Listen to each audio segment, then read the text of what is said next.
1,000 drones. Each costs less than a used car. Together they launch at a single target, the USS Abraham Lincoln, a $13 billion aircraft carrier.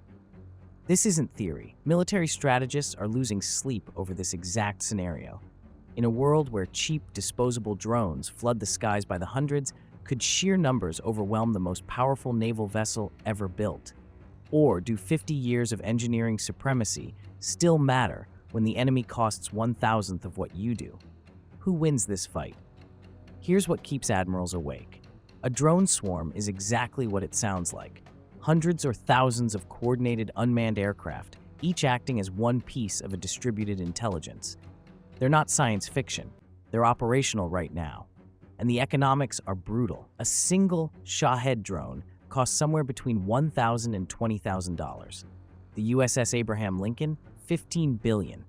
You could buy 1,000,000 drones for the price of one carrier and still have enough left over to buy every crew member a house. Now add this. Every interceptor missile the carrier fires costs millions. An SM-2 missile runs about $2 million per shot. The carrier carries roughly 100 of them. So here's the nightmare math. You launch 10,000 drones at one carrier. Even if every single missile hits its target perfectly, you run out of ammunition before the swarm does. The enemy just keeps coming. This is what military theorists call saturation. When you throw so many threats at a defense system that it physically cannot respond to all of them at once. 50 drones confuse the targeting computers. 100 start slipping through the gaps. 1,000? That's not a battle. That's a math problem the defender loses. One simulator analyst put it bluntly, it takes $1 million missile to kill a $1,000 drone. You can carry 100 missiles, but 10,000 drones will overwhelm your defenses. And this isn't hypothetical anymore.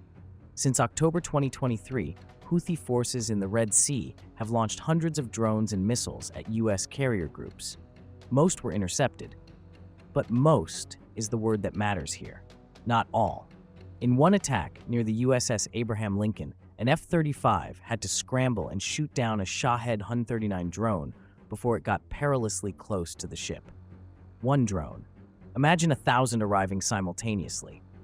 Iran operates swarms of up to 60 Shahed drones per launch platform, essentially mobile drone carriers. If they coordinated 10 of those platforms, 600 drones in the air at once. Scale that to a peer adversary with real industrial capacity, China, for instance, and you're looking at swarms that dwarf anything we've seen in combat. The carrier costs $13 billion. The aircraft on its deck? Another few billion in F-35s and Super Hornets. The crew? 5,000 human lives. All of it sitting in one place. One massive, slow, impossible-to-hide target. Against that, a cloud of disposable machines, each one expendable, each one cheap enough that losing 900 of them still counts as a win if the last 100 get through. So how does the most sophisticated warship ever built defend itself against an enemy it can't afford to fight? The carrier doesn't fight alone. That's the first thing people miss when they imagine this battle. A carrier strike group isn't one ship. It's a constellation of 11 vessels, each one bristling with sensors and weapons, all networked into a single defensive bubble that extends for hundreds of miles in every direction. At the center of that bubble sits the Aegis Combat System. Aegis is the brain. It's a networked radar and fire control system that can track over 100 targets simultaneously, prioritizing threats, assigning weapons, coordinating intercepts across multiple ships. The system sees everything. The moment a drone lifts off 200 miles away, Aegis knows. It calculates trajectory, speed, intercept windows, and then it starts killing. The first wave of defense fires from extreme range. SM-2 missiles, those $2 million interceptors, streak out at Mach 3, knocking drones out of the sky before they're even visible to the naked eye. These aren't dumb rockets. They're radar-guided precision weapons with their own onboard computers, adjusting course mid-flight to hit evasive targets. If a drone makes it through that outer wall, the defense tightens. Medium-range systems activate. The Evolved Sea Sparrow missile, ESSM for short, handles threats between 10 and 30 miles out. It's faster, more agile than the SM-2, designed specifically for swarming threats. Then comes the Rolling Airframe Missile, or RAM, infrared-guided fire and forget. It locks onto the heat signature of an incoming drone and chases it down like a hunting dog. These systems aren't theoretical, they've been tested in combat. During the Houthi attacks in late 2023, US carrier groups faced hundreds of drones and anti-ship missiles launched in waves. Aegis-equipped destroyers intercepted the vast majority before they reached the carrier. Not one carrier was damaged, not one was sunk. The system worked exactly as designed, layered, redundant, lethal, and if something still gets through, the carrier has one more trick: F-35 Lightning IIs. These aren't just strike fighters, they're mobile defense platforms. An F-35 can detect and engage a drone swarm 50 miles from the carrier, using its advanced radar to pick out individual targets and destroy them with precision-guided munitions or even guns. One F-35 downed a Shahed drone near the Abraham Lincoln in 2024. Multiply that capability by the 20 aircraft on the flight deck, and you've got a defensive screen that moves. The carrier doesn't just sit there and take punches.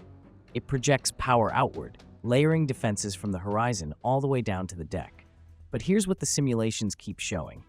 All of this assumes the drones come in waves. Staggered, predictable. What happens when they don't? Let's talk about what happens when the carrier runs out of ammunition, because that's the real vulnerability. Not the technology, not the crew. The math. Every system we just described has limits. SM-2 missiles? A destroyer carries 90, maybe 100 if it's loaded for air defense. ESSM? 32 per launcher. RAM? 21 missiles per mount. Add it all up across an entire carrier strike group, and you've got somewhere between 600 and 800 interceptors ready to fire. Now remember, the threat is 1,000 drones, arriving simultaneously. Here's where the cost asymmetry becomes a weapon. A Shahed drone costs $1,000. An SM-2 missile costs $2 million. That's a 2,000 to 1 cost ratio. You're spending $2 million to kill something that costs less than a laptop. Every time you fire, you lose the economic exchange. And when you run out of missiles, the drones are still coming. A military simulator ran this exact scenario. 1,000 drones launched at a carrier strike group. The outer defenses, SM-2s, ESSMs, chewed through the first 300. Medium-range systems got another 200.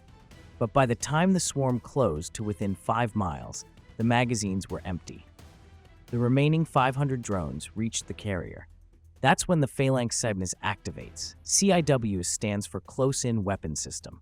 It's a 6-barreled Gatling gun that fires 4,500 rounds per minute, creating a literal wall of tungsten between the drone and the ship. Radar tracks the incoming target, the gun swivels, and it just shreds everything in a cone of fire. It's designed to be the last line of defense when everything else fails.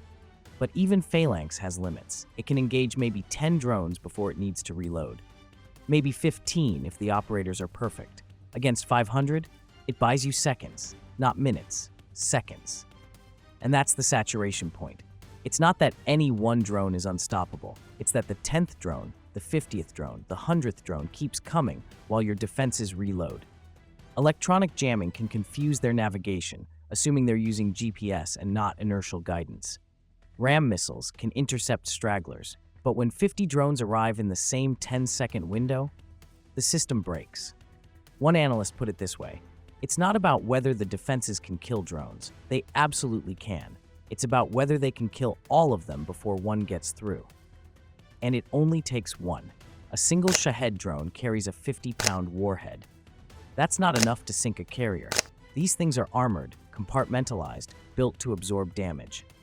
But hit the flight deck, you've just grounded every aircraft. Hit the command island, you've blinded the ship. Hit a fuel line, now you've got fires spreading through passageways while the crew fights to stay afloat. So far, no carrier has faced a true 1,000-drone swarm. The Houthi attacks topped out at a few dozen per wave. But strategists in Beijing and Moscow are watching those attacks very carefully. They're learning, refining, building the infrastructure to launch not hundreds of drones, but thousands. Which brings up the uncomfortable question: if traditional defenses aren't enough, what is? The Navy isn't standing still. While analysts debate saturation limits and ammunition counts, engineers are building weapons that fundamentally change the equation. Weapons that don't run out of bullets, that don't cost millions per shot, That turned the economic asymmetry around and pointed back at the drones. Directed energy weapons. Lasers. The Navy is deploying systems like Helios, high-energy laser with integrated optical dazzler and surveillance. It's exactly what it sounds like, a shipboard laser that burns drones out of the sky. The beam travels at the speed of light. There's no intercept calculation, no missile flight time. You point, you fire, the drone stops existing. And here's the critical part. It costs about $1 per shot. $1, because all you're doing is converting electricity into a focused beam. Compare that to a $2 million missile. Suddenly, the cost asymmetry flips. A $1,000 drone versus a $1 laser shot? The carrier wins that trade every single time. And unlike missiles, lasers don't run out. As long as the ship has power and a nuclear carrier has effectively unlimited power, you can fire continuously. 10,000 drones? Fine, the laser keeps burning. Of course, lasers have limits. Weather degrades them. Fog, rain, smoke, all of it scatters the beam. They work best at close range, which means drones still have to get through the outer defenses first. But as a supplement to missiles, as a way to handle the saturation problem, they're transformative. Now add artificial intelligence. Modern carrier defenses are integrating AI-driven targeting systems that can prioritize threats faster than any human operator. The system identifies which drones are clustered, which ones are evasive, which ones pose the most immediate danger, and it assigns weapons accordingly. Missiles for distant targets, guns for close ones, lasers for the final approach. All of it happening in milliseconds, coordinated across every ship in the strike group. This isn't speculative. The Navy is testing these systems right now. Automated intercepts, predictive targeting, machine learning algorithms that adapt in real time based on swarm behavior. And then there's the ace, the F-35. We mentioned it earlier, but here's what really matters. The carrier isn't just a defensive platform, it's a mobile airbase. Those 20 fighters on the deck? They can intercept drones 100 miles away, long before the swarm even reaches the outer defensive ring. They can hunt launch platforms. They can establish combat air patrols that create a no-fly zone around the entire strike group. One F-35 has the radar capability to track dozens of targets simultaneously.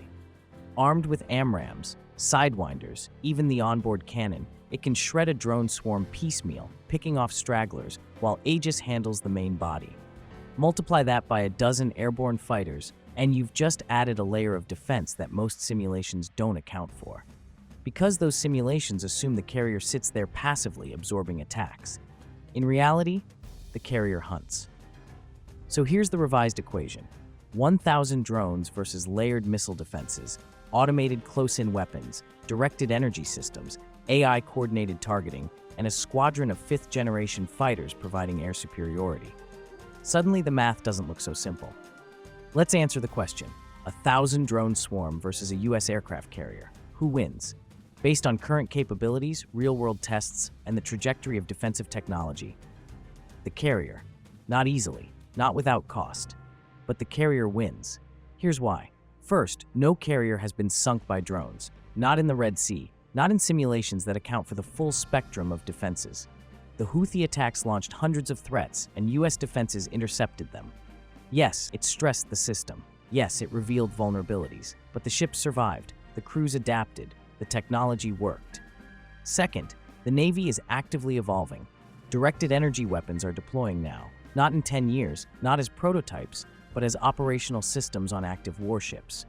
AI-driven defense coordination is already being tested in live-fire exercises. The ammunition problem? It's being solved in real time through technology that doesn't rely on magazines or reloads. And third, this is the part that matters most. The carrier's value isn't just defensive. An aircraft carrier projects power. It establishes air superiority across a 1,000-mile radius. It serves as a command and control hub for an entire fleet. It can launch strikes, conduct reconnaissance, provide humanitarian aid, evacuate civilians, enforce no-fly zones. A drone swarm can do exactly one thing: attack. The carrier can do everything. That strategic flexibility is why carriers aren't going anywhere. Yes, drone swarms threaten them. So do hypersonic missiles. So do submarines.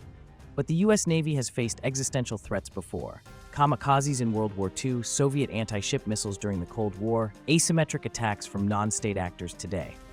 Every time, the response has been the same: adapt, innovate, evolve. And every time, the carrier has remained the centerpiece of naval power.